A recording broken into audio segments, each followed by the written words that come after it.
ममता का फर्ज। आंटी कुछ खाने को दो ना। पहली बार उसके मुंह से यही आवाज़ सुनी थी जब अपने द्वार के पास उसे खड़ा देखा था। करीब 7 साल का होगा वो। सुंदर गोरा चेहरा पर सूखा हुआ, शायद भूख से चेहरा सूख चुका था। तेरे माँ बाप कहाँ हैं? देखने से तो भिखारी नहीं लगता। मैंने उसे देखते ही सवाल पूछा। भिखारी नहीं हूँ आंटी, पर माँ बाप नहीं हैं। दुनिया में अकेला हूँ। अरे कोई तो होगा, नाते रिश्तेदार। कोई नहीं है आंटी। एक दादी थी, वह भी कुछ दिन पहले भगवान के पास चली गई। इतना बोलकर फपक फपक के रो पड़ा। उसके आंसू मुझे अंदर तक भेद गए। बस इतना ही कहा, रो मत बेटा, लाती हूँ कुछ खाने को। किचन में गई और जो रोटियां अपने नाश्ते में खाने के लिए रखी थी लाकर उसे दे दी। अंदर से यह देखकर सास गुस्से में बोलने लगी, ये नहीं कि दरवाजे से भगाए भिखारी को, तो अपना खाना ले जाकर खिला रही हो। मैं सास की बात अनसुनी कर उसे ध्यान से देख रही थी खाते। बहुत जल्दी जल्दी खा रहा था, शायद काफ़ी समय से भूखा था। कब से नहीं खाया तू? मैंने उसके सिर पर हाथ फेरते हुए पूछा। परसों रात के बाद कुछ भी नहीं खाया, मासूमियत से खाते हुए उसने जवाब दिया। क्यों, कोई दिया ही नहीं क्या? सच में तेरे घर में कोई नहीं है? नहीं, तो फिर कहाँ रहता है तू? कहीं नहीं, रोड पर देख कर तो नहीं लगता तो रोड पे रहने वाला है। कहीं गुस्से में घर छोड़कर तो नहीं भागा? नहीं आंटी, मेरा कोई नहीं, माँ बाप भी नहीं। एक दादी थी, पर वो भी भगवान के पास चली गई। पर कहीं तो रहता होगा ना? रहता था, पर वहाँ से परसों सबने मुझे निकाल दिया। पर ऐसे कैसे निकाल दिया? रुक, तेरे अंकल ऑफिस से घर आते हैं तो पुलिस के पास भेजती हूँ। ऐसे कैसे लोग तुझे तेरे घर से निकाल सकते हैं? आंटी, वो मेरा घर नहीं था, किसी और का था। बस दादी के साथ मैं रहता था, लेकिन दादी के बाद मुझे निकाल दिया। बड़ी दया आई उस छोटे से बच्चे पर।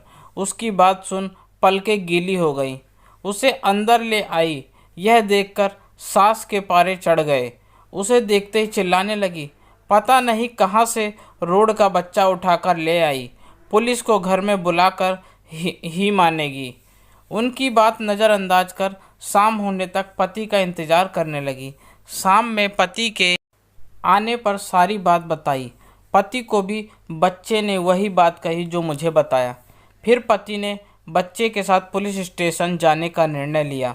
वह पुलिस के नाम से ही घबराने लगा। शायद उस बच्चे को पुलिस के नाम रिटायर्ड दरोगा को बुलाना सही लगा। वो आकर बच्चे से पूछताछ किए। उन्हें भी बच्चा बेसहारा लगा। ऐसे में अनाथालय भेजने की बात समझाई। वह इन सब बातों के बीच मेरा पल्लू पकड़ के खड़ा था। उसे देखकर ममता उबलने लगी। इच्छा हुई अपने पास रख लूं। पति से पूछा तो गुस्सा होने लगे, पर सास खुश हो गई।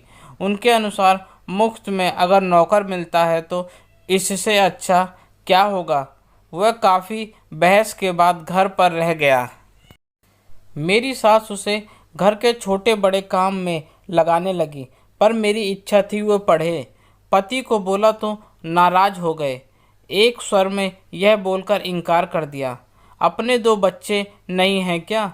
उन दोनों की पढ़ाई लिखाई बंद करवा दूं क्या, इस बाहर के वाले के कारण? पर लगातार मेरी जिद करने के कारण उन्हें हार माननी पड़ी और पास के ही एक साधारण से स्कूल में ही उसका दाखिला करवा दिया।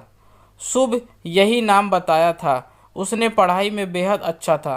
साधारण स्कूल के बावजूद मेरे खुद के बच्चों से उसके नंबर ज़्यादा आते। समझदार भी बहुत था। जानता था वह इस घर का पूर्णतः हिस्सा नहीं, तभी मेरी छोटे बड़े काम में मदद करने की भरसक कोशिश करता। मेरे लाख मना करने के बाद भी जब सासू माँ उससे पैर दबाती तो बिना कुछ कहे पैर दबाता। कभी किसी चीज़ की जिद नहीं करता। जो भी मिल जाता उसी में संतुष्ट हो जाता। वो मुझे हमेशा आंटी बुलाता तो मैं कई बार उससे कहती भी, मम्मी बोला कर मुझे, अच्छा लगेगा। तो हंसकर बोलता, मेरी मम्मी कोई और थी, आप कैसे हो सकती हो। उसकी ये बातें बुरी लगने के बाद भी उसका अपने माँ के प्रति सम्मान मन देखकर चुप हो जाती।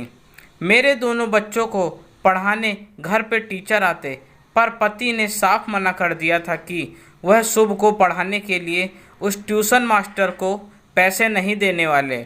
जब भी घर पर वो टीचर आते, शुभ दूसरे कमरे में पढ़ता, पर यह चीज़ मुझे अक्सर चुभती। मैंने उस ट्यूशन टीचर से बात की और शुभ को पढ़ाने की भी बात रखी। साथ में यह भी कहा कि उन्हें इसके पढ़ाने के पैसे भी मिलेंगे, पर वह यह बात किसी को नहीं बोलेगा। वह मान गए और मैंने पति और सास को बोल दिया वह इस मुफ्त में पढ़ाना चाहते हैं। यह खर्च के बचे पैसे में उसके ट्यूशन में लगाने लगी। मैं अपने तरफ से कोशिश करती कि अपने बच्चों और उसमें कोई अंतर ना करूं। यह बातें मेरे बच्चों को गलत लगने लगी थी। वे उसे अपना प्रतिद्वंदी समझने लगे थे। वह हमेशा उनसे प्यार से ही पेश आता। मेरे बीमार पड़ने पर मेरी सबसे ज़्यादा सेवा भी वही करता। धीरे धीरे बच्चे बदलने लगे, उसमें अपना भाई नज़र आने लगा। पति का भी रवैया उसके प्रति बदलने लगा। 10वीं में पूरे राज्य में सर्वप्रथम स्थान आया। अखबार में उसके नाम के साथ अपना नाम देख मेरे पति फूले नहीं समाये और उस दिन निर्णय लिया कि +2 के लिए वह उसी स्कूल में उसका दाखिला करवाएंगे मैं जिसमें अपने दोनों बच्चे पढ़ते हैं। वह भी नए स्कूल में दाखिला लेकर खुश था। उसके तेज दिमाग को देखकर पति उसे इंजीनियरिंग करवाने की सोच रहे थे, इसलिए शहर के बेस्ट कोचिंग में दाखिला करवाने की बात कहीं पर उसने IPS बनने की बात हमारे सामने रखी। उसके इस फैसले से मेरे पति नाराज हुए और मैं भी। हमें लगा वह पैसे बचाने के लिए ऐसा कह रहा है। आज भी याद है, मैं गुस्से में अपने कमरे में चुपचाप लेटी हुई थी। वह धीरे से कमरे में आया और मेरे बगल में लेट गया। फिर धीरे से पूछा, गुस्सा हो आंटी? नहीं, गुस्सा क्यों होने जाऊंगी, तेरी मम्मी थोड़े ना हूँ कि वह होने का हक है मुझे। मम्मी तो नहीं हो पर माँ तो हो, बेहद प्यारी माँ। यह बोलकर मुझसे लिपट गया। झूठ मत बोल, कभी माँ समझा भी है? समझता ही नहीं, मानता भी हूँ। अपनी जन्म देने वाली माँ की शक्ल तो आँखों में धुंधली पड़ चुकी है, अब तो माँ के नाम पर तुम ही बसी हो। यह बोलते बोलते उसके आँखों के दोनों कोर गीले हो गए। अब से तुम्हें माँ ही बोलूँगा, ठीक? एक बात बताऊँ माँ, जो कभी बताया नहीं, बोलना। मेरे जन्मदाता पिता जिंदा हैं। इतना सुनते ही खुद को उससे छुड़ाकर मैं चौंक कर बैठ गई। झूठा फरेबी, इतनी छोटी उम्र में इतना झूठ बोला था तूने? पिता के होते हुए भी अनाथ बताया? छी! और मैं तेरे लिए अपने घर वालों से लड़ती रही। सुन ना माँ प्लीज़, उसके बाद जितनी गालियाँ देनी है दे देना, ठीक है? सुना कोई मनगढ़ंत कहानी? मनगढ़ंत ही सुनानी होती तो पहले वाली ही क्या बुरी थी कि नई सुनाने की ज़रूरत पड़ती? ठीक है बोल। मैं बनारस के विजय प्रकाश शुक्ला का बेटा हूँ। वो तो बहुत बड़े आदमी हैं वहाँ के, पर उन्होंने कभी तुझे ढूंढने की कोशिश नहीं की होगी। करते कैसे, उन्हें मेरी ज़रूरत जो नहीं थी। खुश था मैं घर में मम्मी पापा और दादी के साथ, लेकिन तभी तक जब तक पापा ने उस सुलेखा को घर पर नहीं लाया था। मम्मी ने मेरे बारे में एक बार भी ना सोचते हुए गुस्से में आकर छत से कूद कर जान दे दी। पापा ने उसे पैसे के बल पर हादसा का नाम दे दिया। यह सब देखकर दादी ने बिस्तर पकड़ लिया। वो सुलेखा जब देखो तो मुझे मारती और जब मैं उसकी शिकायत करता तो पापा मुझे ही डांटते। दादी उसकी बात का प्रतिरोध करती तो पापा के बाहर जाने पर दादी को भी मारती। एक दिन ऐसे ही उसकी दादी से हाथापाई हो गई और उसने दादी को गुस्से से ढकेल दिया। दादी के सिर से काफ़ी खून गिर रहा था। जब उसने दादी को हिलाया तो दादी ने कोई हरकत नहीं की। यह सब मैंने देख लिया था। तो मेरे पीछे पड़ गई। मैं अपना जान बचाने के लिए घर से भाग गया। मैं यह सब बताता तो शायद सभी उस समय उस घर में वापस भेज देते, इसलिए बोल दिया मेरा कोई नहीं। 4 साल से सोच रहा था तुझे बताऊं, माँ पर डरता था कि तू गुस्सा करेगी, लेकिन आज हिम्मत कर तुझे बता रहा हूँ। इतना छोटी उम्र इतना सब कुछ कैसे बर्दाश्त किया होगा उस बच्चे ने, यह सोचकर कस के उसे अपने बाहों में भर लिया। कभी मत जाना, वहाँ तेरी माँ है ना, तुझे कभी उस नर्क में नहीं जाने देगी।